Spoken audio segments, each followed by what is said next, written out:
Chapter 4 of Roosevelt's Communist Manifesto by Emmanuel M. Jovison.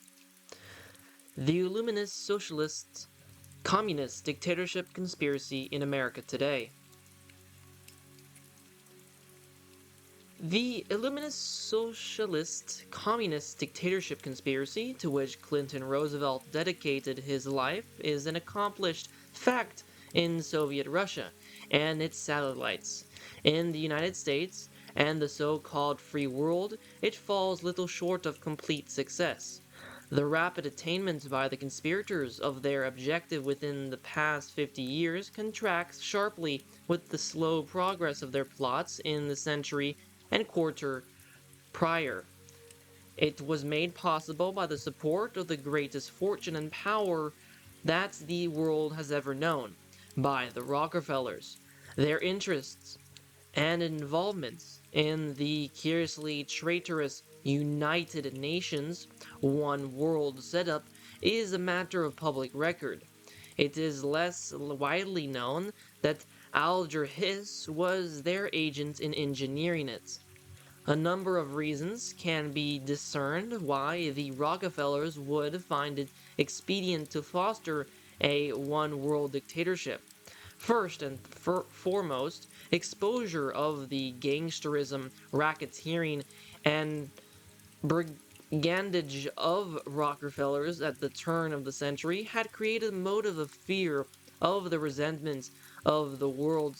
Second was resentment at the resultant verdict handed down by Judge Kennesaw Landis in 1907 that ordered the dissolution of the Standard Oil Company that had been the evil life work of John D. Rockefeller.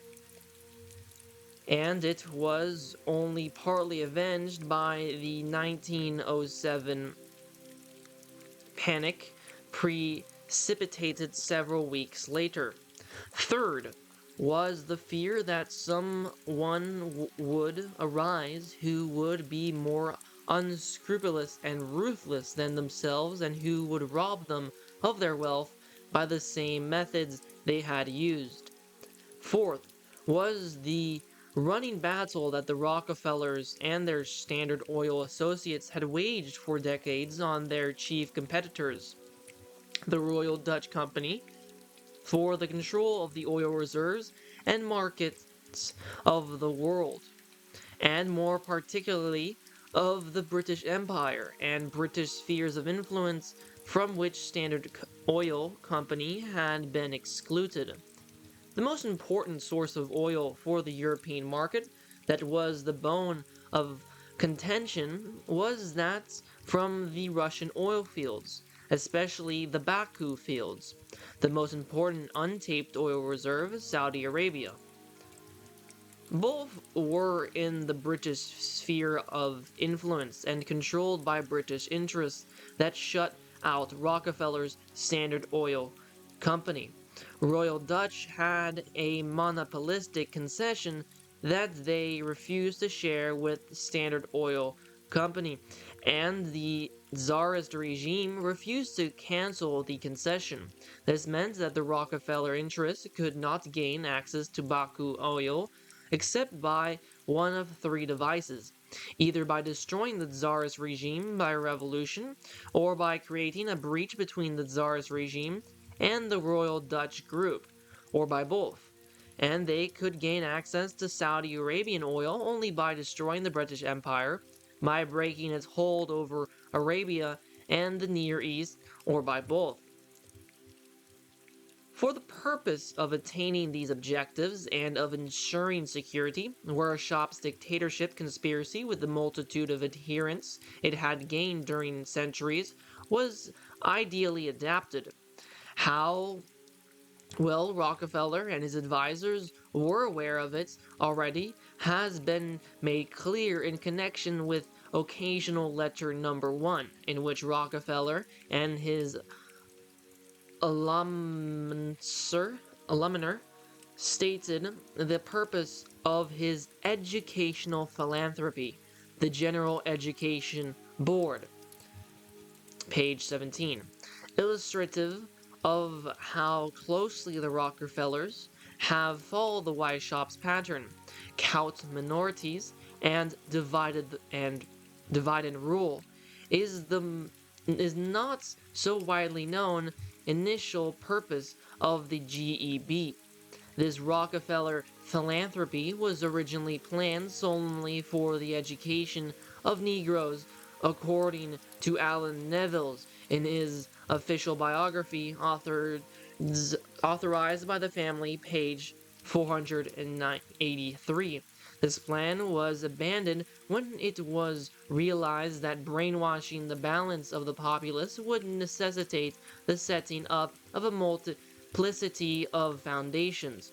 But the Rockefellers are, and always have been, the most influential advocates of assimilation and homogenization of the Negroes by intermarriage and other processes on the part of the peasants, but they themselves have very carefully refrained from giving an example by leading the way and intermarrying with Negroes, except unintentionally.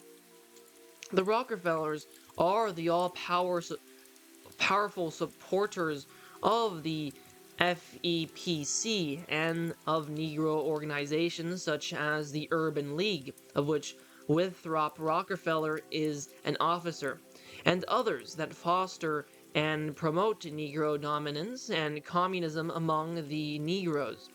Ralph J. Bunche is the top Negro cottage and agent of the Rockefellers in the furtherance among the blacks of the luminous socialist communist conspiracy, whether it be among the civil colored folks of southern United States or the savage Mau Maus of Kenya. So powerful is the protection given by the Rockefeller interests to Bunche that when former communist informers working for the FBI exposed Ralph J. Bunche as a fellow communist, they were ousted from the FBI and threatened with prosecution, and persecuted in the Warshap Gestapo tradition. Bunche was cleared of all charges in secret hearings conducted by the conspirators' agents.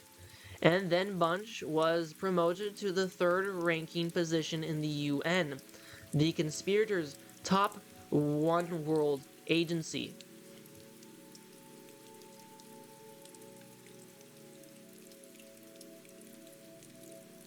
Since the first decade of this century, the Rockefellers have made no secret of the fact that they are the real patrons and bosses of communism and of other forms of totalitarianism in the pattern of Warshap. They have openly published in the reports of their foundation, the General Education Board, the Laura Spelman Rockefeller Memorial, and the Rockefeller Foundation, as well as the other individual and organizations of the Philanthropic Foundation Trust, which they have set up, the details of their support of the Illuminist Socialist Communist conspiracy.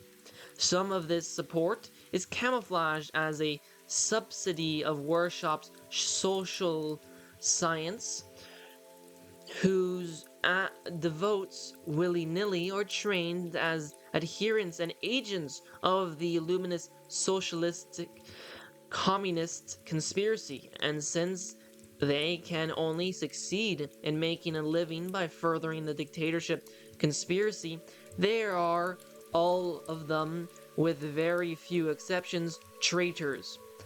Through these Rockefeller philanthropies, the social sciences are now being taught all children in the country's school system, starting in the two lowest grades.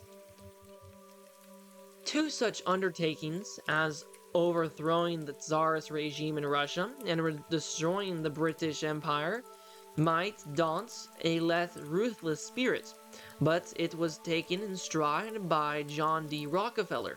Indeed, he made it a phase of a greater and more grandiose scheme, a super Napoleonic plan to take over the entire world by cunning, crafty pitting of one nation against another, of one half of the world against the other, in continuous warfare in commerce, industry, and on the battlefield, that enormously enriches himself while impoverishing the world until prostrate and utterly exhausted. All will fall completely under his dominion as one world, Rockefeller's world, the UN. Through their banker Jacob Schiff of Cohenloeb and Co., the Rockefeller agencies were instrumental in agitating, fomenting, and financing the first unsuccessful attempt at a revolution in Russia, for the purpose of taking control of the Baku oil fields from their competitors. The Royal Dutch Co., Jacob Schiff, was, as a Jew, served other purpose in the conspiracy. The principles of the Royal Dutch are the British Crown, the Dutch Crown, and a group of Jewish families, the Isaacs, Samuels, Rothschilds, and Sansons, with Jew Jacob Schiff as red herring and front. The impression was created that the Jews were attempting to overthrow the Tsar's regime. This device was intended to create a breach between the Russian government and the Royal Dutch group that might result in the cancellation of the latter's concessions. The impression of a Jewish conspiracy against the Tsar was fortified by the simultaneous publication of the teachings of Adam Weishaupt, the renegade Jesuit, for the priestcraft degree of the Order of Illuminati, translated into Russia under the name The Protocols of Zion. There was more than a mere coincidence in the timing of this publication and the revolution. It was well designed to make it appear that the Russian Revolution was but one phase in an attempt of the Jews to take over control of the world and attain the objectives laid down by Weishaupt and furthered by Rockefeller. Malfactions have always found it wise to establish an alibi or to set up a fall guy. In this instance, as in so many others, the always suspect Jews served the purpose, primarily because they lacked the cunning and perspicacity to realize that they are being used. Henry Ford, in this instance, as in others also, was used as a dumb pawn by the Rockefeller interests in spreading this false propaganda and to take the rap for it. The Ford Foundation, which through the control of the Treasury Department has been taken over by the agents of the Rockefeller interests, is being used by them for the same purpose. The Ford family will be extremely fortunate if they are not robbed completely of their enterprise by the conspirators. Through Jacob Schiff, the conspirators financed the efforts of Lenin, Trotsky, Stalin, and their criminal crew of followers of Adam Weishaupt in the Russian Revolution of 1905, most of the action of which took place in the Baku oil fields. When the revolution failed, its leaders were whisked away to Switzerland to bide their time for another opportunity. The sources of the funds that supported them and their activities in that expensive country was the same. Grants of Rockefeller's General Education Board can be traced to the revolutionary conspiracy.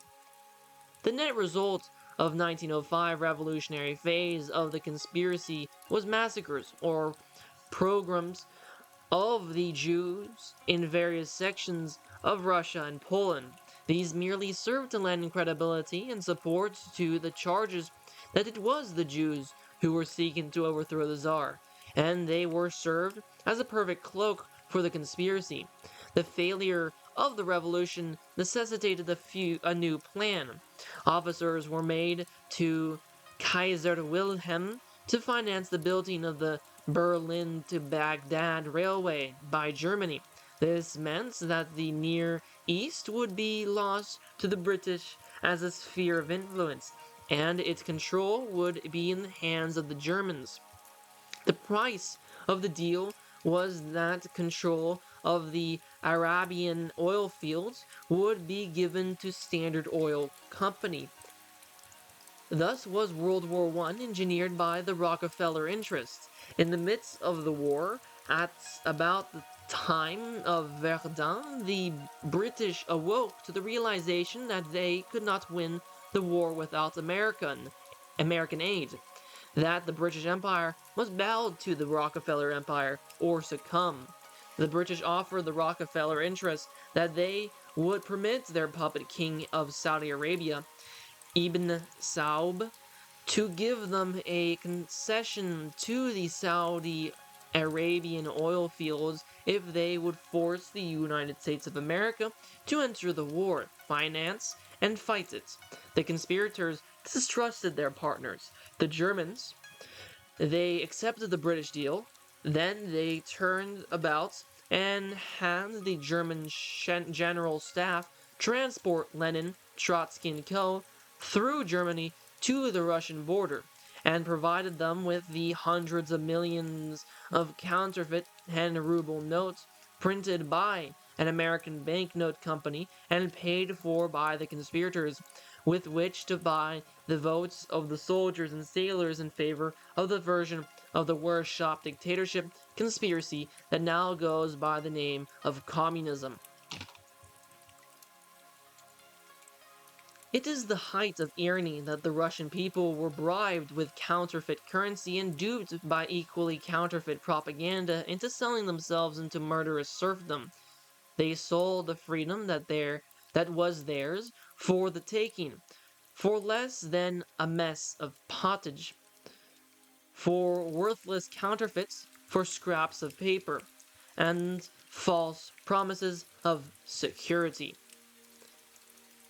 Once risen to power, idealists, Lenin double-crossed his bosses. He turned over to Harry F. Sinclair, a protege of President Harding, and his associates, who included Theodore Roosevelt Jr., a monopoly of all Russian oil fields. This was the prize for which the Rockefeller interests had schemed for decades and had brought about the extermination of millions of the human race to secure. Through the Teapot Dome deal, which they engineered for the purpose, Sinclair was jailed and broken. President Harding died suddenly of poison. The Rockefeller interests and an officer of theirs dodged to Russia to try to force Lenin to obey orders and turn over to them the deal he had made with Sinclair. Lenin refused, and he died suddenly of poisoning. Stalin was placed in control of Russia. Directly thereafter, in 1926, he entered into a deal with the Rockefellers and their interests, which gave them control of Russian oil fields in the world market and protected their fabulous Saudi Arabian holdings that the Russians could seize at any time they wish. Those Saudi Arabian holdings have been the keystone of the conspiracy and of world affairs since. They have furnished the Weishaupt conceived conspiracy with foundation of solid wealth and the power derived therefrom that previously it had lacked.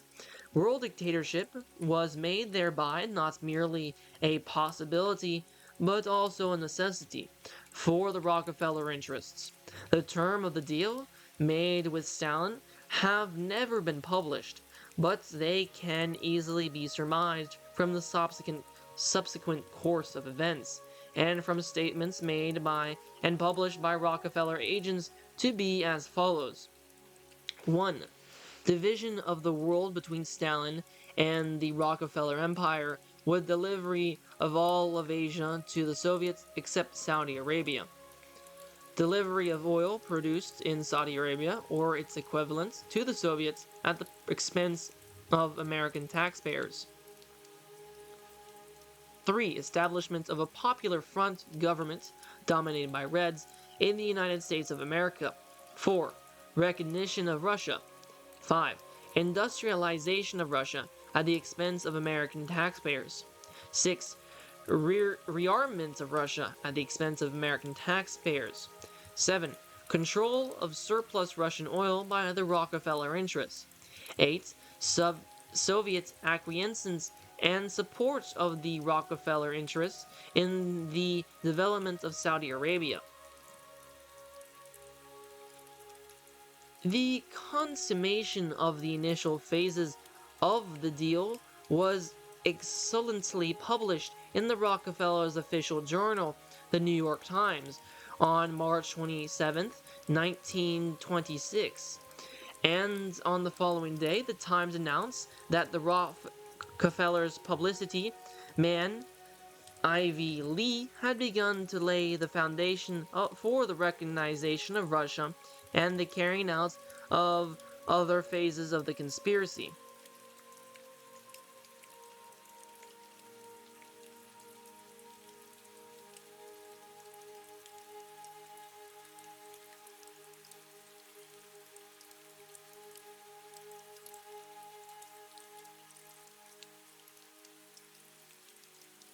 In May 1927, Ivy Lee went to Russia for 10 days to confer on behalf of his employers with Stalin and Radek and to learn their wishes and ideas.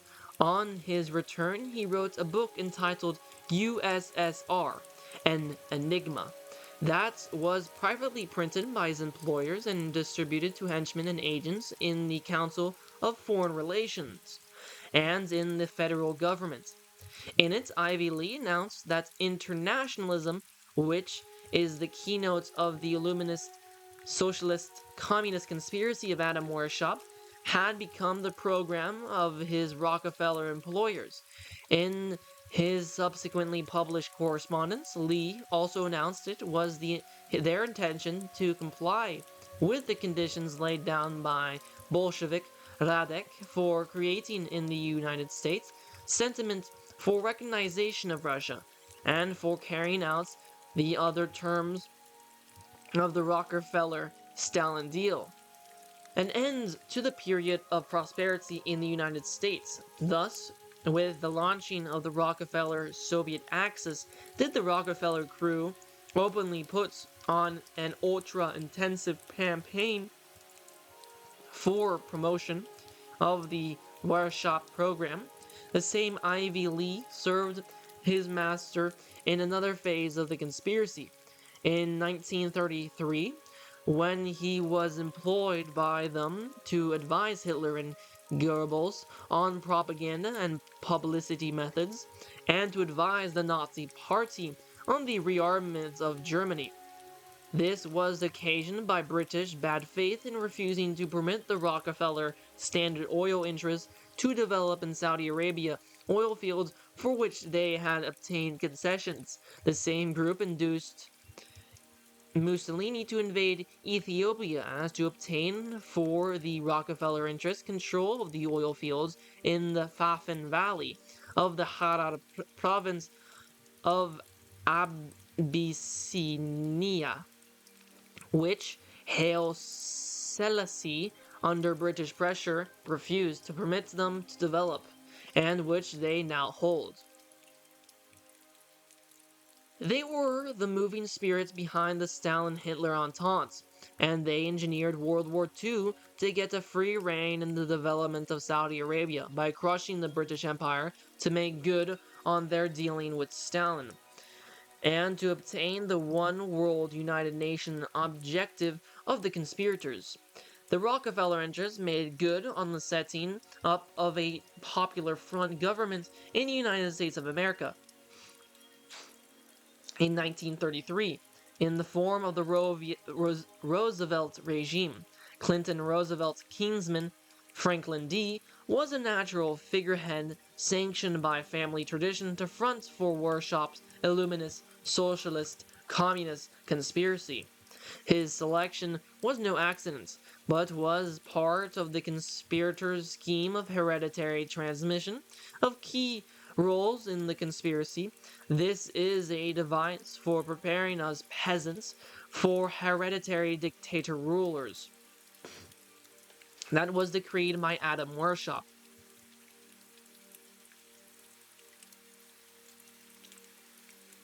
Directly after Franklin D. Roosevelt's inauguration, the conspirators proceeded to try to inflict on the nation every remaining phase of Clinton Roosevelt's Illuminist blueprint for destroying our Constitution and government, on the pretense of establishing a new social order, or New Deal, as they ironically labeled it. They promptly placed the insignia of the Order of Illuminati in the form of the Great Seal of the United States on the currency, thus exalting brazenly in the attainment of the goal of their conspiracy, Novus Ordo Seclorum, the Latin version of New Deal.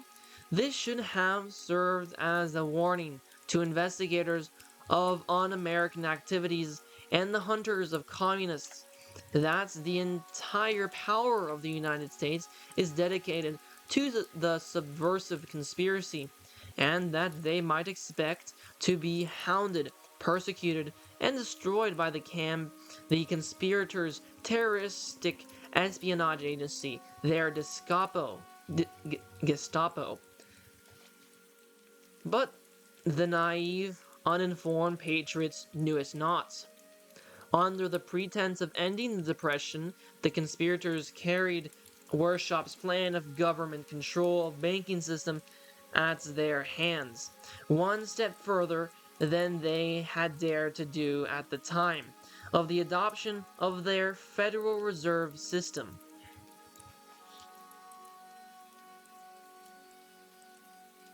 Under the pretense of economy, loyal civil servants were discharged, and shortly thereafter they were replaced by an endless horde of henchmen of the conspirators who had been indoctrinated in the school system that had been converted by the Rockefellers' educational philanthropies into the conspirators' training schools for subversives. It is safe to say that well over 1 million communists, fellow travelers, and subversives, Illuminist followers of Adam Weishaupt, were planted permanently.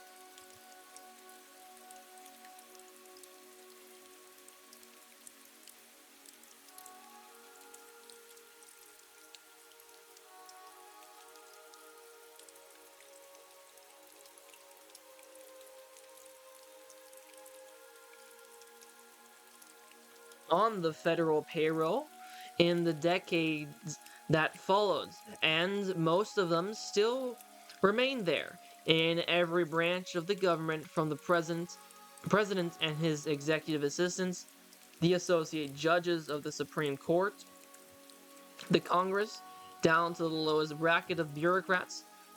The Martin Diases, Hamilton Fishes, Pernell Thomases, and Joseph McCarthy's could expose a new communist every day in the year of the next 1,000 years, and still not exhaust the role of the communists firmly planted on the federal payroll. This serves to emphasize that the shame of the investigators of un-American activities who have deliberately refused to expose the top bosses and financiers of the Illuminist communist dictatorship conspiracy, the Rockefeller interests. The conspirators promptly proceed to carry out every phase of the Weishaupt-Roosevelt scheme, deliberately intensifying and prolonging their depression that they had precipitated, facilitated the process. Weishaupt's program of control of the banking system by the conspirators was promoted by closing down the nation's banks, putting out of existence all banks not controlled by the conspirators, no matter how solvent, and subsidizing all banks controlled by them, no matter how insolvent. Also, the government was put in the banking business as an aid to the conspirators through a multitude of agencies. Warshop's plan of government ownership of industry was carried out by launching the government in an endless array of industries. A beginning was made in the process of the elimination of private ownership of property by all other than the conspirators, by the institution of a progressive confiscatory system of taxation that was avowedly designed for the prime purpose of distribution of wealth. A euphemism for the conspirators' seizure of wealth through the agency of governments, taking the nation off the gold standard. The conspirators robbed the citizenry of their gold by compelling them to turn it over to their private corporation, the Federal Reserve Bank. When the author remonstrated in a letter published in the New York Times that confiscation of wealth for the benefit of private interests is not only unconstitutional, but is also thievery, the conspirators covered up their trail with the second Roosevelt gold order that supposedly required the Federal Reserve Bank to turn its gold over to the United States Treasury. Actually, this is not a fact, for the private stockholder-controlled national banks were given $10,000 notes redeemable by them in gold. This is a closely guarded secret. It makes the gold held by the Treasury actually the property of the conspirators. As private stockholders of national bank stock, the conspirators alone have been permitted to withdraw the gold from the Treasury and to profit enormously from the international shipments of gold and from gold revaluations internationally engineered by them for their profit. Intimidation of the nation has been a byproduct of the unconstitutional device adopted for the confiscation of wealth, of the federal income tax administered by the Internal Revenue Division of the Treasury Department.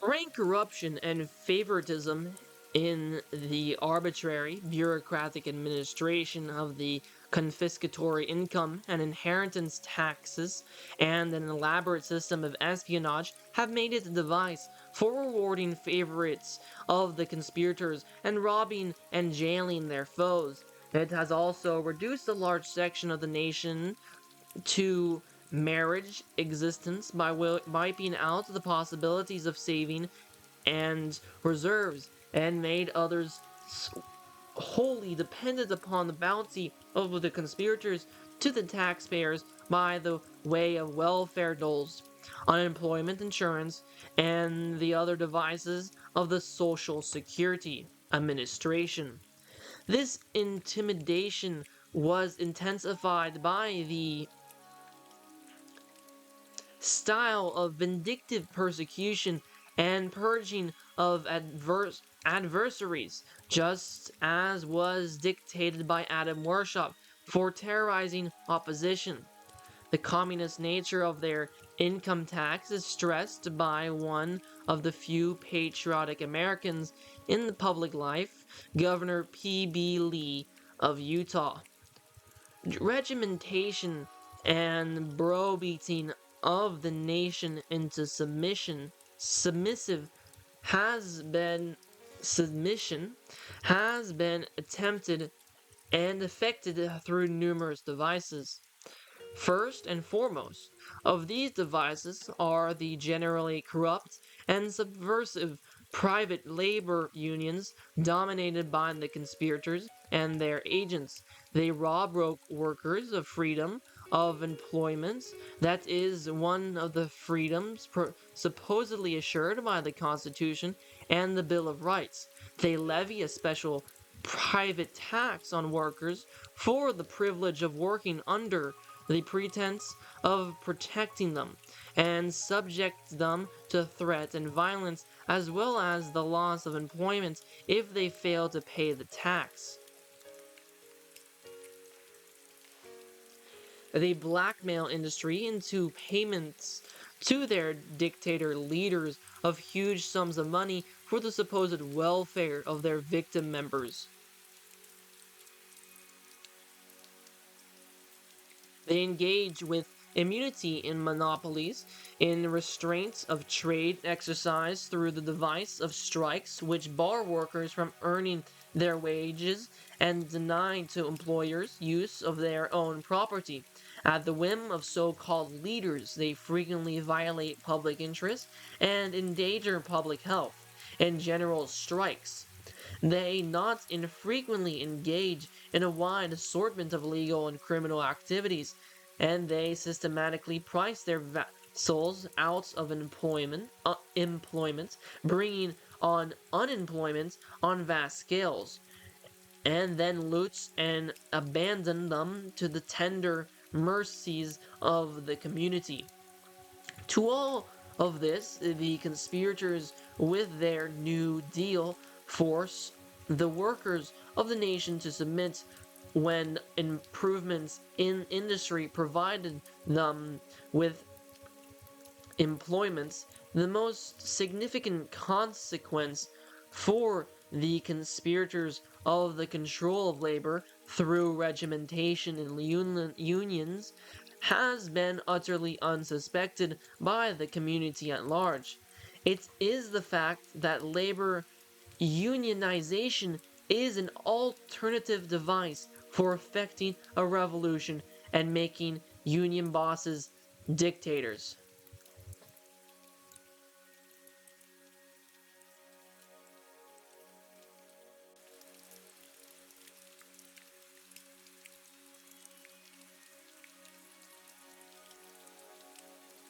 The conspirators have placed themselves as labor leaders, and they're a union that supposedly protect the workers above all law, civil or criminal. This power they have used to blackmail the workers, industry, and the community until they have reached the point of mercilessly looting all and taking over of industry, commerce, banking, and the government.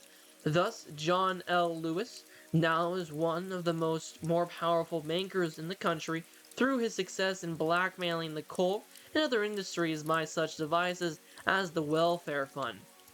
But of even higher significance is the success of one of the nation's arch plotters, Institute of Maxim Gorky. Moscow trains Walter Reuther, president of the CIO, who is gaining such dominance in the industrial and political structure of the United States of America that he has become an actual boss of the nation's political scene.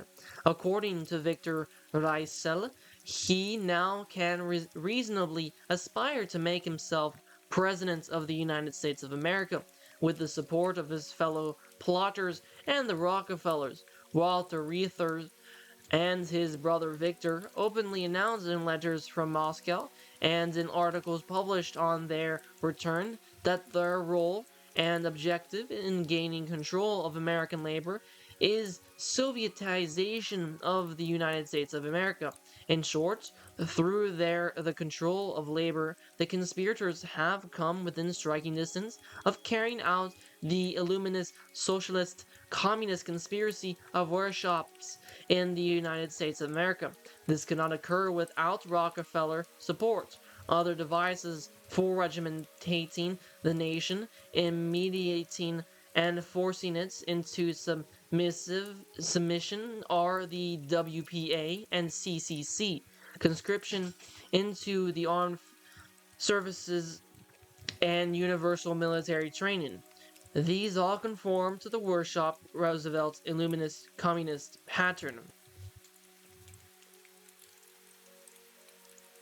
Most striking has been the conspirators' success in the field of semantics in the making the word freedom synonymous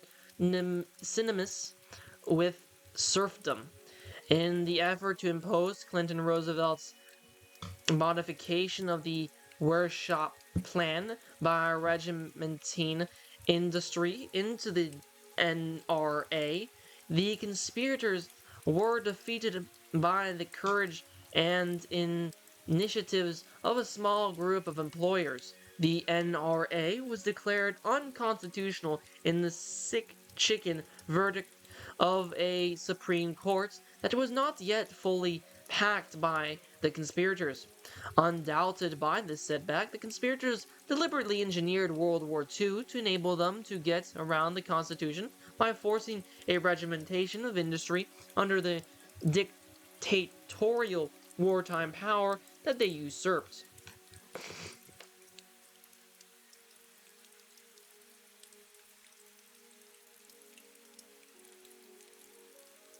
It is a matter of record that the conspirators involved the United States in the war long before Congress declared war, and that the Rockefellers financed through their Institute of Pacific Relations, which is a Roosevelt-Soviet subversive agency, the communist Richard Serge spy ring that included the Japs to attack the United States at Pearl Harbor instead of attacking Rockefeller's ally in Russia, as the Japanese High Command originally planned.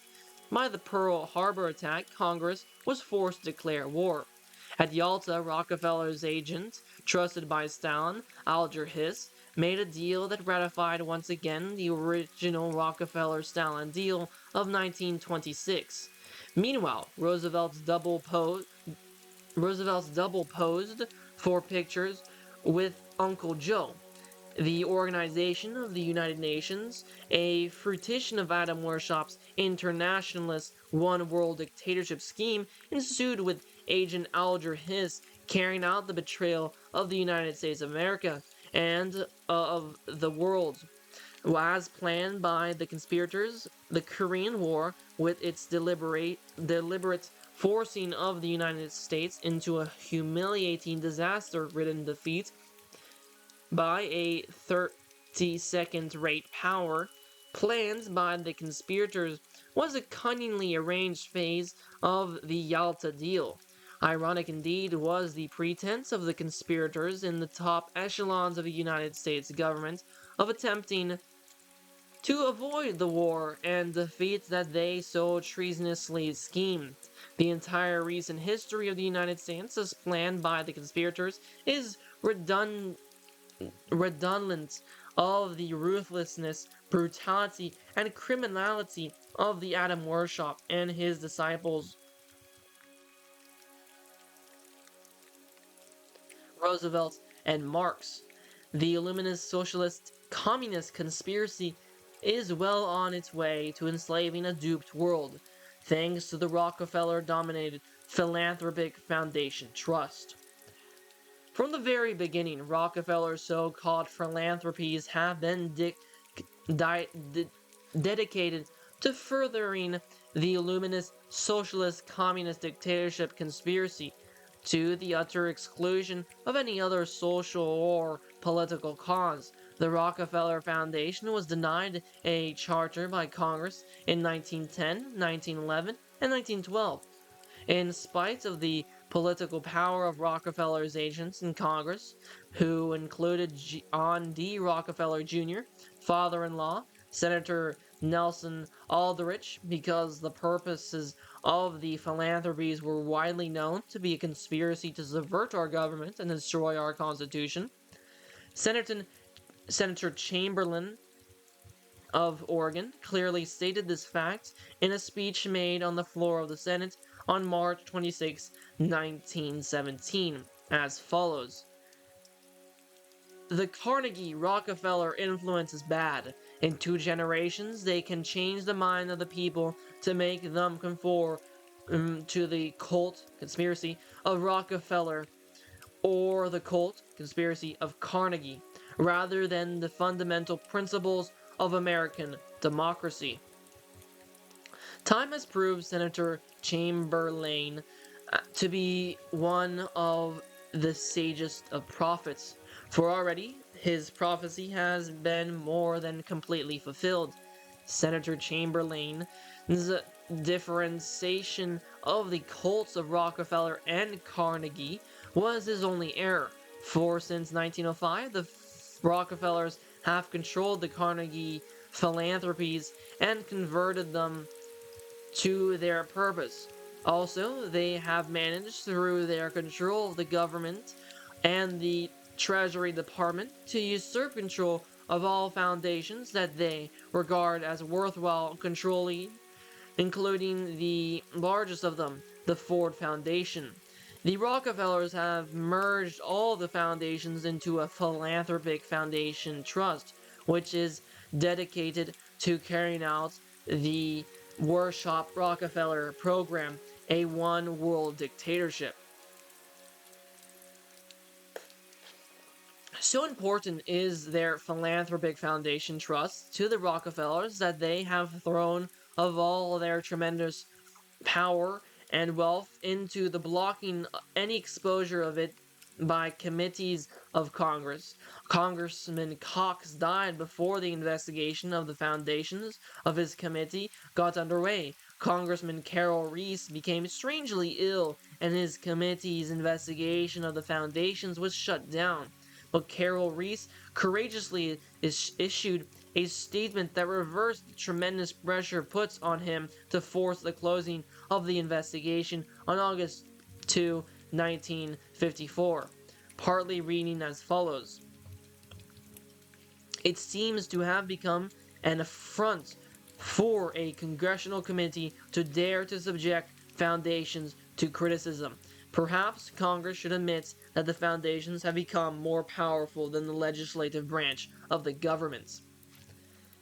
The Council on Foreign Relations is the key Rockefeller agency dedicated to the program that holds in its membership the top agents and key Rockefeller puppets in the United States and the UN, including Alger Hiss, Luncheon Curry, Frederick Vanderbilt Field, Joseph E. Johnson, who was Alger Hiss's assistant in the State Department, who was permitted to resign when a leak of top-secret information to the Soviets and the enemy was traced to him, and who has fallen heir to all the Alger Hiss's key posts after he went to penitentiary.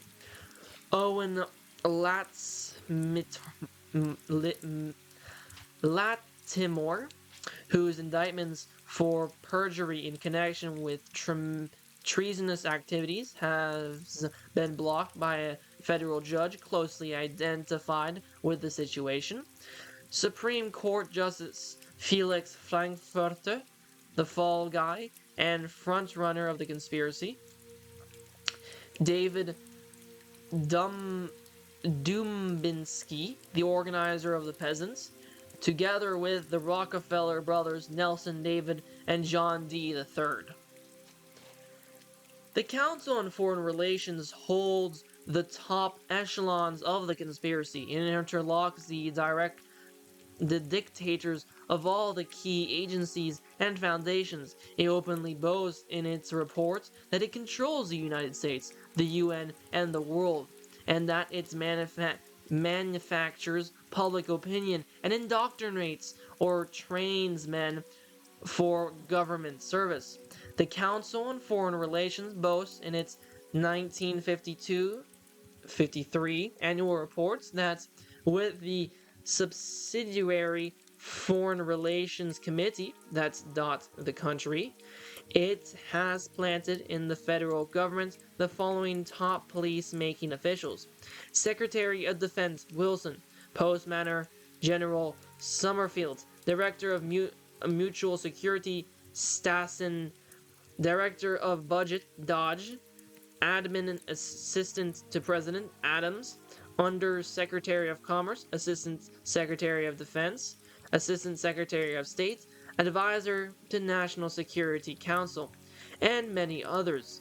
The report discreetly refrains from mentioning that from the membership of the Council on Foreign Relations, whom Rockefellers designate as their chief agents, the following top flight members of our government were chosen: President Dwight David Eisenhower, as well as his adversary Adeline Stevenson, Secretary of State; John Foster Dulles, kingsman of the Rockefellers and their top agent; his predecessor, including Dean Acheson, who was his subordinate, were also members. Assistant Secretary of Health and Welfare, Nelson Rockefeller, who is the real President of the United States. Among the endless array of Rockefeller kingsmen and agents who constitute our governments, in this, as in other administrations, there is the prize of Detective Pons. Secretary for the Army, Robert Tenbrook Stevens, trustee of the Rockefeller Foundation, who, despite his mentality, did cover up the fact that he was merely a pawn of the Rockefellers in bringing his charges against Senator Joseph McCarthy. Despite the overwhelming power exercised by its members, the Council on Foreign Relations has been so well shielded by the Rockefeller control of the press that it is absolutely unknown to the bulk of the nation and the world, whose destinies are controlled by the Rockefellers through it. It is treated by the press, with the sole exemption of the Chicago Tribune, as sacrosanct. It is the ideal front for the one world international dictatorship conspiracy. The fidelity with which the conspirators follow the teachings of Warshap is portrayed by the venomous, relentless, and vindictive manner in which the spy on harass, persecute, and destroy any man who dares expose their conspiracy and agents. This activity, the Rockefellers, through their philanthropic foundation trust and its subsidiaries agencies, openly finance and support. Thus, in its review for 1948, the Rockefeller Foundation published on page 64 its granting of $110,000 to Cornell University for a study on the relations of civil rights to the control of subversive activities in the United States. Expressed simply, the purpose of the appropriation was to harass investigators of un-American activities. A Red sympathizer, Professor Gellhorn of Columbia University, was placed in charge of the study. No investigators of the un-American activities of the conspirators in Congress has escaped the Ogpu Gestapo type of vengeance of the conspirators.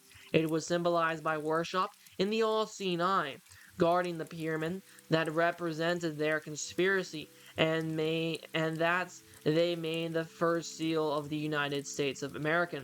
Hamilton, Fish, Martin Dies, and his attorney Robert Stribling, J. Parnell Thomas, and Joseph McCarthy, and his entire staff, Eugene Cox and Carol Reese, have been harassed or destroyed by them. The strange case of Senator Joseph McCarthy illustrates the methods of the conspirators. McCarthy ran for office with their support, posing as an internationalist of their breed. Once elected, he struck out as a patriot. This, in the views of the Warshap and his followers, is the most reprehensible and despicable of all offenses. Though McCarthy did not expose their sponsors and financiers or breathe the name of Rockefeller, he repeated attacks on their treacherous agents. The Warshap Gestapo required relentless and concerted persecution of the betrayer. In 1953, President Eisenhower voiced the dictate of the conspirators that their communist dictatorship conspiracy would not be an election issue. In August 1953, the Nelson Rockefeller entourage openly boasted that they had McCarthy framed and would destroy him. Within several months, their agents made good their boast by preferring absurd charges against Senator McCarthy and his aides that effectively paralyzed his committee and stopped his investigation of the conspirators. The charges filed against McCarthy and his aides by Robert Ten Broeck Stevens, trustee of the Rockefeller Foundation and puppet secretary for the army, were primarily that he and his counsel, Roy Cohen, sought preferment in the armed services for the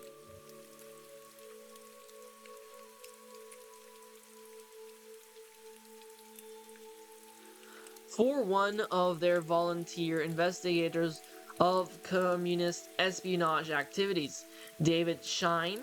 It is quite obvious that unless the armed services were invested with communists, they would be the first to require preferment or exemption of such a man engaged in exposing spies and traitors.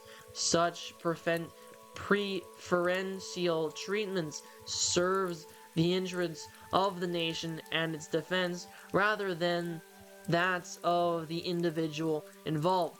Such investigators expose themselves to the special fury of the elements of the nation and its defenses, and those who attack them and seek to destroy their effectiveness expose themselves as enemies of the nation.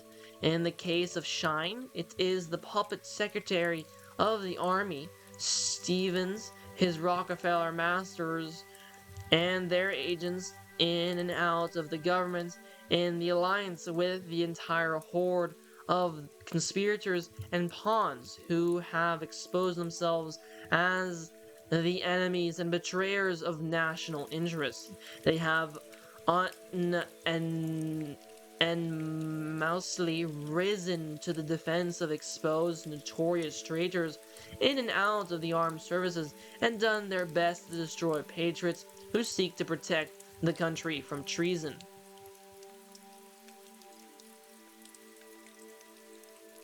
The army traitors who promoted Major Paris and promoted the communist spies at Monmouth have been promoted by their traitor superiors in the army.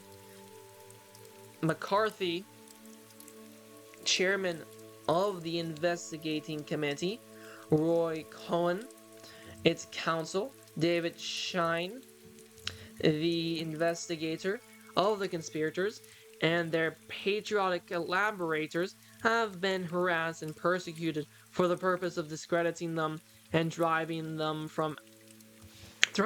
out of public life.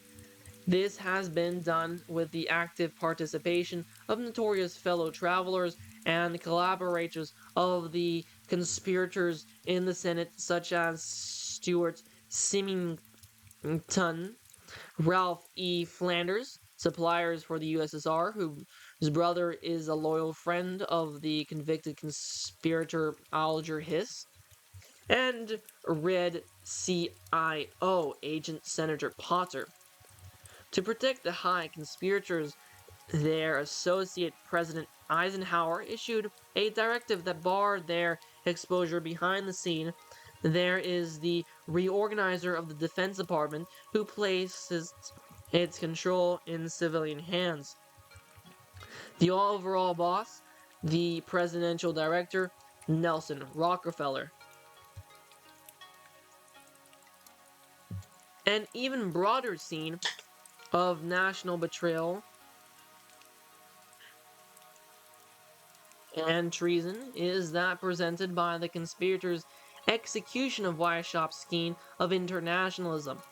The National Security Council's extra institutional and super governmental devices that have been set up in the Rockefeller Foundation and then transferred to the government with personnel in the United States, France, and other lands have proved to be the nests that harbor top-ranked communist agents and spies who systematically betray their countries to the top conspirators and to the lands that now spearhead the conspiracy, the USSR and its satellites.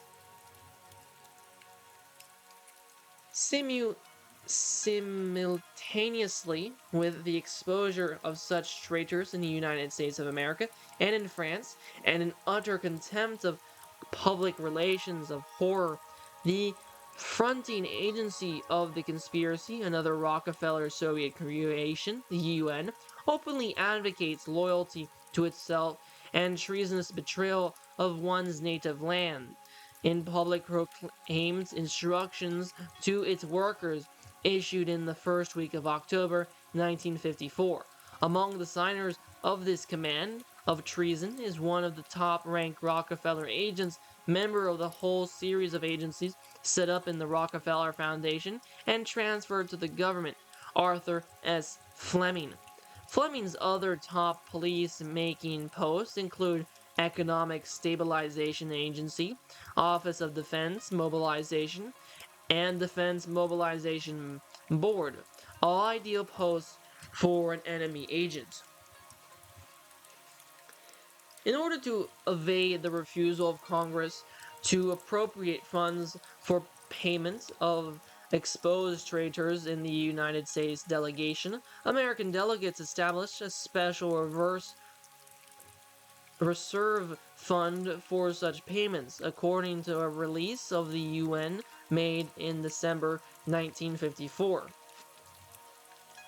This traitorous internationalism is immensely profitable to key Rockefeller interests.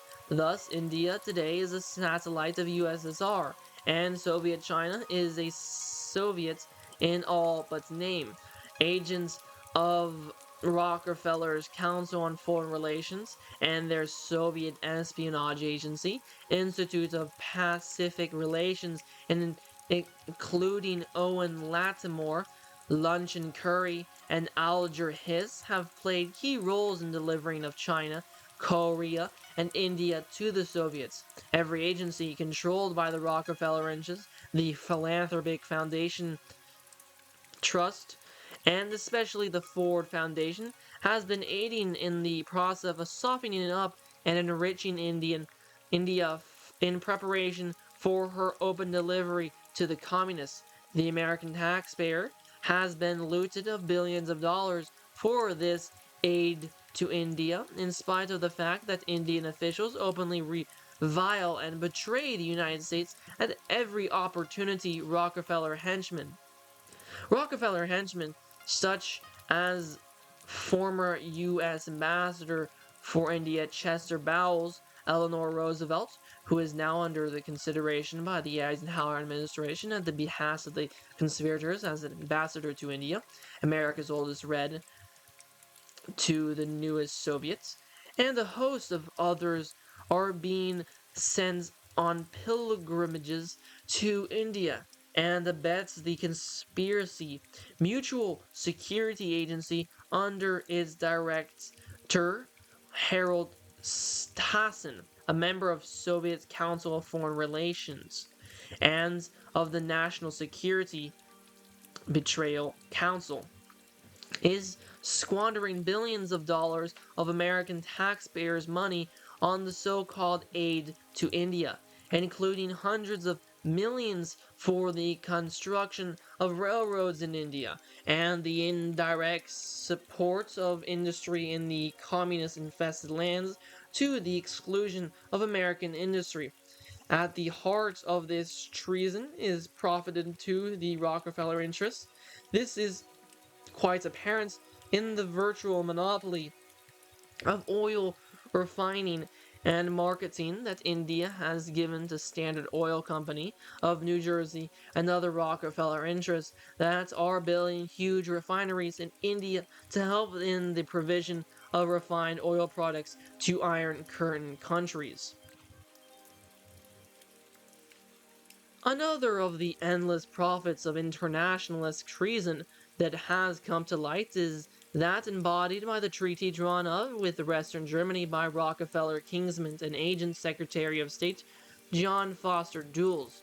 The treaty provides that Germany will be revealed of payment of $2 billion of the occupation cost to the American taxpayers, provided that Germany redeems the virtually worthless bonds of the Young and Dawes plan of the Weimar Republic at full par value plus interest occurred for 20 years, which means at a price of well over $2,000 each, held by American interests. The bondholders were represented, according to Senator Humphrey, by John Foster Dulles' firm, Sullivan and Cromwell. This is a steal of $2 billion from the American taxpayers that is split by the conspirators with Germany. The ugliest and most menacing phase of the conspiracy that threatens an early end of our republic is the full development of wash shops by partisan pattern. Through their control of the nominating machinery and all avenues of mass communication, the Rockefeller interests have succeeded in effectual robbing of us of our franchise, and as completely and even more effectively as in the Soviets. Almost all candidates for all offices are agents of conspirators. The voters are given Hobson's choice between two or more Rockefeller red agents of the internationalist conspiracy. This is illustrated in a number of the 1954 political campaigns. In New Jersey, the conspirators nominated two internationalist pawns of theirs as Senate candidates. The voters were confronted with the candidates as a fait accompli, in which they could have no choice. The Democratic candidate, Representative Charles Arch Howell, was one of the leaders in the World Federalist movement, and a bitter pill for the electorate to swallow. The Republican candidates, Clifford P. Chase, who is like his opponent, was endorsed by the ADA, one of the fronts of the conspiracy, was rejected in advance by the electorate and fought bitterly. His malodorous record, was well known to his constituents because he had previously resigned from his seats in the House of Representatives to serve the conspirators directly as a paid employee of the subversive Ford Foundation. In short, he regarded his services to the philanthropic Foundation Trust, the most dangerous enemy of the American people, as more important than his services to his electorate. He resigned his post shortly before receiving the nomination, but it is quite obvious that he is the conspirators' candidate. Nelson Rockefeller personally campaigned for Chase in Montclair and Milburn on October 25, 1954. This marks the first occasion on which the Rockefellers have expressed openly their contempt for public opinion by openly supporting one of their malodorous agents in the Republican administration.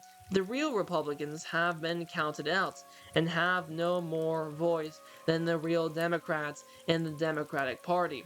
Both parties have been taken over by the conspirators through the bipartisan device to further the Weishaupt socialist communist dictatorship conspiracy. Eisenhower is frankly a puppet and agent of the Rockefellers and an associate of their red agents. In short, as the author predicted in a pamphlet published in 1952 prior to the election, Eisenhower will give us no change. The millions of New Dealers that have been frozen into the government in the 2 decades prior as agents of the conspirators were left to their posts on the pretense of shunning the spoils system. A new development on the political scheme has been the widely and intensification of their hereditary transmission of public office in both high and low echelons. This tradition, which has been highly developed by the Rockefellers in their own enterprises, is now transferred by them to all the governments that they control. By repeated usage, it has become a custom that has been supported by the persistent brainwashing electorate by the Rockefeller and allied educational or propaganda devices. It has come to be accepted in the past 2 decades that because Franklin Delano Roosevelt was president, his son Franklin Jr. is also entitled to the same office.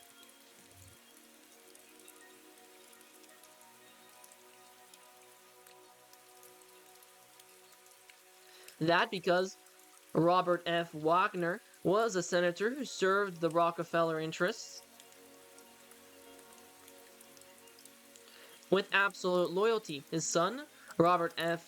Jr., is entitled to the same office, and that the oldest son of the ex-President Hoover should inherit his post after serving the Rockefeller interests in Iran as ably as had his father.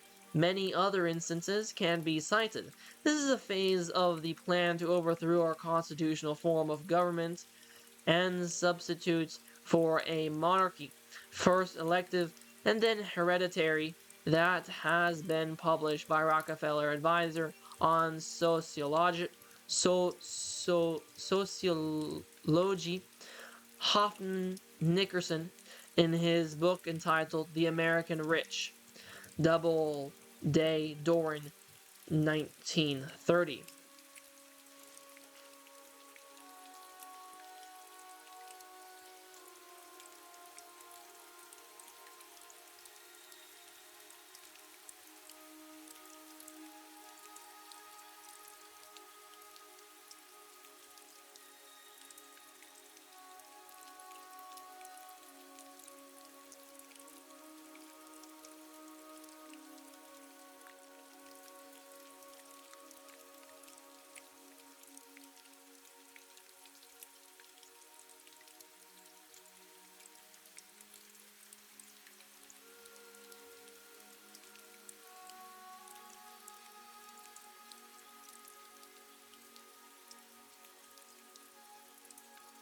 The Rockefellers are acquiring by association and intermarriage some of the odor of the divine right to rule that has been established in moronic minds by the Roosevelt Delano dynasty. They no doubt expect that it will stand them in good stead when they reach out to attain the status of Rex Imperator et Deus, which is the appropriate goal of John D. Jr. The Roosevelts are being pushed into the background slowly and carefully for fear that it might upset the discipline of the peasants if they should be asked to shift to other loyalties suddenly. For the Roosevelts, posing as liberals and friends of all minorities, have been the traditional candidates of the conspirators for more than a century, especially since the days of Clinton Roosevelt.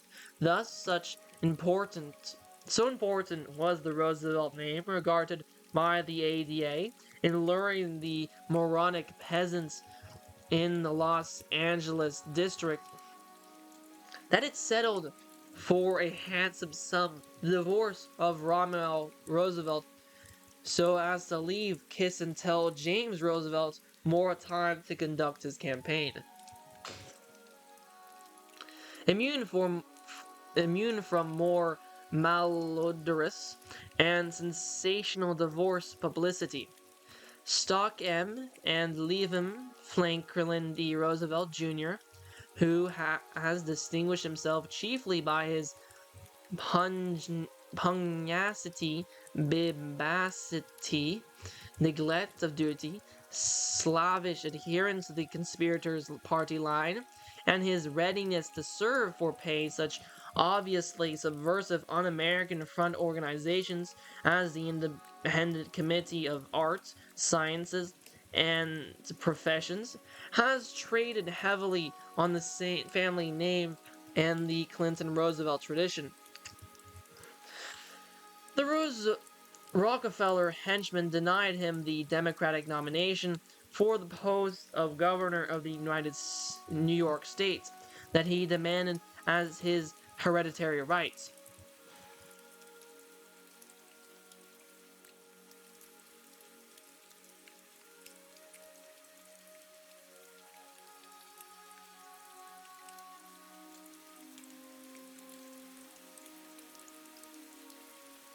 But for the purpose of luring the moronic and imbecilic votes of the peasants, they farcically gave Junior, whose record as a trial lawyer is almost nihil, the nomination of the post of Attorney General in the 1954 state election. One of the most important sections of the electorate to whom the Roosevelts are relied on by the conspirators to appeal is the Jewish vote. Though it is true that his ancestor Claes Martensen van Roosevelt, Dutch for Rosenfeld, and Jeannette J. Samuel Booth stemmed from renegade Jewish origin, Eleanor Roosevelt has made it quite clear how fundamentally anti-Semitic is the attitude of the family, something that is quite characteristic of renegades. In an article published in the December 31st, 1938 issue of the Liberty magazine, Eleanor Roosevelt suggested that Hitler had made a mistake in his treatment of the Jews. She suggested that Hitler's brutality would arouse the antagonism of his compatriots of the Jews in other lands, and this implied that she regarded Jews as aliens in their land of residence and in the United States. She suggested that though the Jews are dangerous, it would be far better to adopt the numerus causus, restricting the numbers of Jews permitted to enter any vocation, and to force the migration of Jews so that their vote would not preponderate in any section of the lands. The Roosevelt progeny have never disavowed the views of their mother on the Jewish question. There is a ray of hope for the nation in the fact that in the past decade the leadership of the conspiracy has deteriorated to the point that it is becoming obvious. The dictatorship of the Roosevelt Empire has been taken over in a political field by Nelson Rockefeller. Nelson is fond of strutting and is the first of the Rockefellers to emerge openly on the political scene. His mental attitude is quite obvious in his favorite photograph of himself, a pose in which he was photographed by photographer Karsha of Ottawa. It depicts him as holding the globe in his grasp, a request made of Karsha's representatives in the US in the Pix agency for use of this photo for reproduction here was denied after the cautious inquiry and investigation of the use to which it would be put. Nelson R. presents copies of it to his friends and agents and presented one to Ike Eisenhower for his desk. For the first time during the 1954 off-year elections, the American people became acutely aware that they have been effectively robbed of their franchise by conspirators who have taken over control of all parties and dictate the nomination of their agents and candidates. This gives the voters Hobson's choice between puppets of the conspirators who are pledged to betray the nation. This is well illustrated by the candidacies of Chase and Howell in New Jersey and the Ives and Harriman in New York. For the first time, the public realized widely that they were trapped by a conspiracy and dictatorship that robs them of the right to choose their own public servants. They were confused, bewildered, and only semi articulate in their protest. Their initial reaction was to refuse to go to the polls, but puppet President Eisenhower was used to stampede them into voting by radio and television appeals, as well as by the moronic device of telephonic personal appeals to voters chosen at random to make chain calls to 10 more voters apiece. This resulted in many more voters going to the polls than had originally intended, with unexpected results. For a large proportion of the voters went to the polls and exercised their futile power of protest by voting not for but against the candidates dictated by the conspirators for their respective parties, but they were as effectively robbed of any real choice as is the Soviet voter with a single candidate in his ballot. Their only choice was Rockefeller via one agent or another. The result was much to the liking of the astute and cynical planners. The shifting of control to the Democratic agents with whom Nelson Rockefeller has worked longer, feels more at home, and trusts more. An exemption was the Rockefeller Red agents Clifford Chase, for whom Nelson Rockefeller came out into the open and campaigned. But even in that instance, it is doubtful that in an honest vote and count, Chase would have emerged victorious. The confusion of the public is intensified by the multitude of fronts set up by the conspirators as devices for eluding and diverting the peasants. These fronts pose as anti-communist. Thus, Columbia University, one of the conspirators' key brainwashing agencies, adopted for the second centennial celebration the theme of the right to knowledge, which it so effectively suppresses. Key conspirators and their dupes from all parts of the world were invited to dilate upon this ironic theme for peasant diversion. Another such front is Aware Inc., an agency that pretends to fight communism in the field of entertainment. It has been set up by advertising executives for de-skunking the red tinge talents of the stigma placed upon them by exposure in such vehicles as counterattack, and to provide them a non-communist seal of approval that will protect their commercial value. The only anti-communist expressions that the organization permits to its invited guests are restricted to the approval anti-communist party line of the conspirators in the pattern described by Warshop and his successors. And its anti-communist speakers are largely restricted to alleged and ex-communists who carefully avert violating the approved anti-communist party line. Anyone who risks truly anti-communist expressions at the illicit liquor vending meetings of the organization to which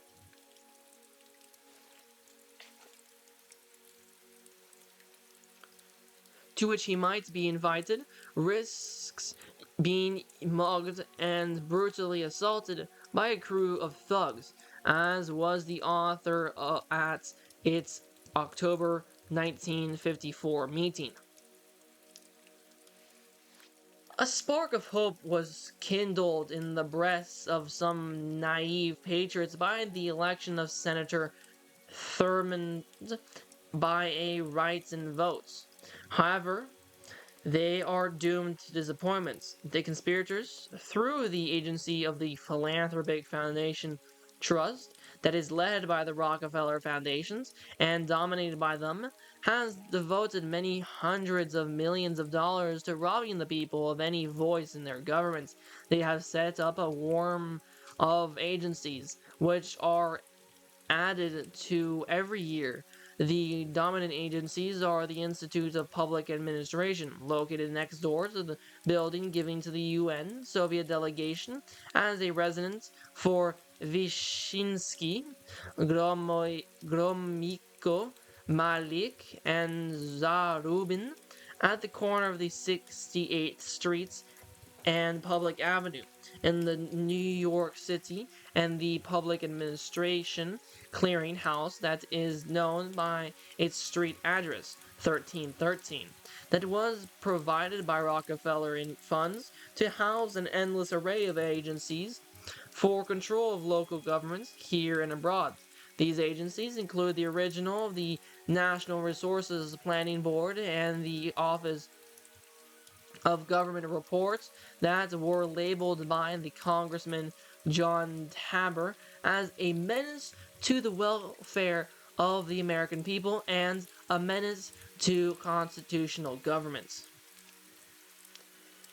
These Rockefeller finance agencies include the conferences of governors, the conferences of mayors, the conferences of the district attorneys, and a host of others that are designed to bring direct pressure to bear on public officers and to hold legislature as the conspirators wish it controlled. The type of voting machines foisted on the nation by the conspirators are designed to accomplish three purposes. First, they make it impossible for the voter to know for whom his vote is recorded. Second, they make fixing the machines and stealing elections a simple matter. And third, they make a write-in vote impossible. These agencies severely and collectively have done a nefarious job in transferring the control of government to the conspirators.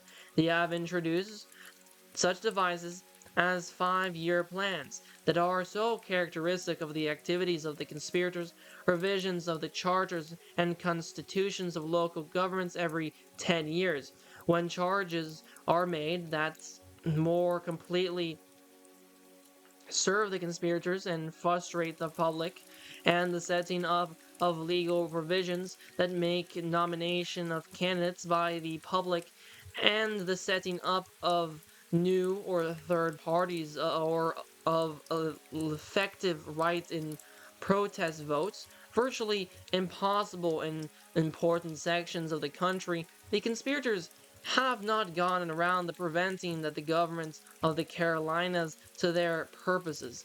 But that oversight will not be permitted to stand long. As we go to press, Nelson Rockefeller emerged into the public eye as presidential Edgar Bergen. Nelson R. assumed the post of advisor to the president on foreign affairs, the Cold War. Simultaneously, Kingsman Joseph M. Dodge was appointed foreign aid economic planner. It is obvious that it is planned that Nelson Rockefeller will, at the right time, take over from his cousin John Foster Dulles the post of Secretary of State. Under the new law of the presidential succession pushed through the last Congress by the conspirators, he will then be fourth in line of succession, and only 3 heartbeats removed from the White House. He can then attain his presidential ambition without the nation ever having a choice or voice in the matter. Directly after Rockefeller's appointment, puppet Ike announced that the Cold War would be extended from 20 to 50 years so as to allow of an adequate buildup for a hot war in Russia. Simultaneously, it was announced by Secretary of Agriculture Benson that Russia would be aided in her buildup of the same hot war by the sale, which is double talk for gift, to the Soviets of butter at the expense of the US taxpayers. War and its preparation have been profitable to the Rockefeller interests and foundations, while Nelson Rockefeller moves brashly in open openly taking over national control, there is fear among the conspirators of public reaction and revolt. The persecution of all enemies of the conspirators is to be steadily intensified. Government agencies are being used increasingly for this task. The author on December 17, 1954, was questioned by FBI agents Sheridan and Burr that by the other federal agencies in connection with his flight on Nelson's Protege Clifford case. The FBI investigated the supposed violation of Section 612 of the election law. John D. Rockefeller Jr.'s gift of $20 million for the purpose of advocating Protestant theology to his dummy tax-dodging foundation, the Sealantic Fund, was announced in January 1955. Previously, a gift of $1 million to Harvard for a school of divinity had been announced. This demonstrates the use of philanthropy in the best tradition of Adam Weishaupt for the purpose of righting public opinion. It follows the set pattern of Rockefeller philanthropies adopted on the advice of John Dees in Law Representative Dr. A.H. Strong, who wrote him, "Your present gifts to education and to the churches do not stem the tide of aspirations as would the establishment of an institution for the public good so great that it has manifestly cost a large self-sacrifice to build it."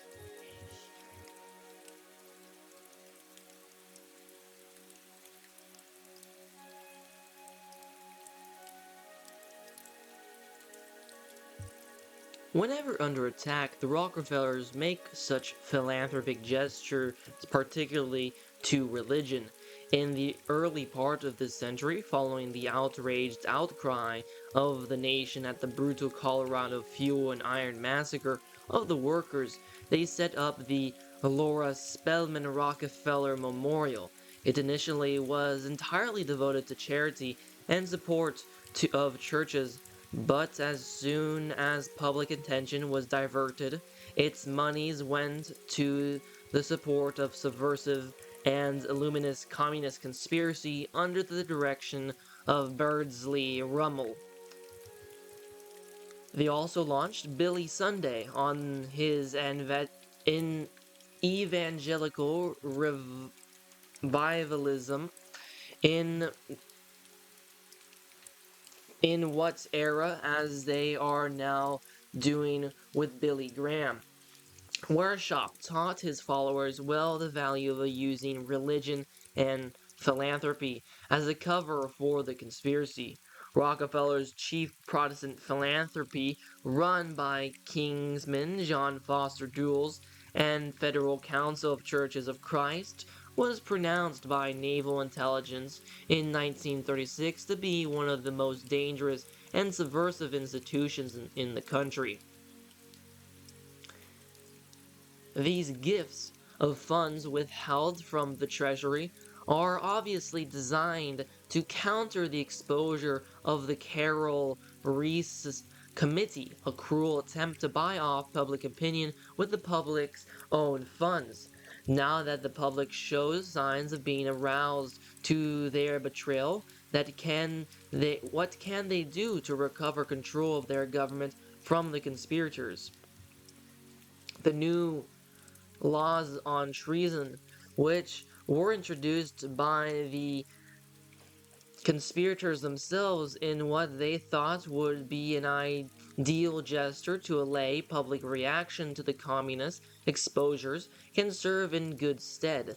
They should be stiffened to confiscate the property of conspirators and traitors, as well as to deprive them of all civil rights, including citizenship.